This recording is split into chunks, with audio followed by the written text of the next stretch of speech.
আসসালামু আলাইকুম ভাই ও বোনেরা, সবাই ভালো আছেন? আলহামদুলিল্লাহ আমিও মোটামুটি ভালো আছি। তো আজকে কয়দিন ধরে একটা ভিডিও, বাপে কিভাবে, বাবা মা কিভাবে কাটলা, একটা হাত কাটতে দিত, নাহলে একটা পাও কাটতে দিত, তাও তো আমার বাবা কইতো। হায় রে দুনিয়া রে, হায় রে আল্লাহ রে, কোন দুনিয়াতে আমরা বসবাস করি। হ্যাঁ, পতিতালার বিচার হয় না, আর হাসলে জীবন জায়গা। হ্যাঁ, এটা কি বাংলাদেশ? হ্যাঁ, এমন কত মায়ের এই পতিতালার লেগা জীবন যায়। হ্যাঁ, এই পতিতালার কি বিচার হবে না?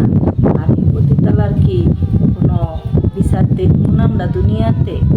তো আমি বলি সবারে যে বাবা মায়ের কান্না কিন্তু মা বুঝি সন্তানের কত জানা। আমরা যদি বাসারাই খাইয়া বুঝি, আমরা জানি সন্তানের কত জানা, আর একবার হারা হেলাইছি তার কত জানা।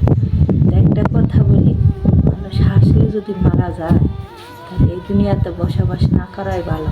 পতিতালারাই করুক, ঠিক আছে, সবার মার বুক খামা খালি করে লাভ আছে। পতিতালারাই বসবাস করুক। আর আমার ভাই বোনেরা কোথায় আছেন, অবশ্যই প্রতিবাদ করেন ভিডিওটা।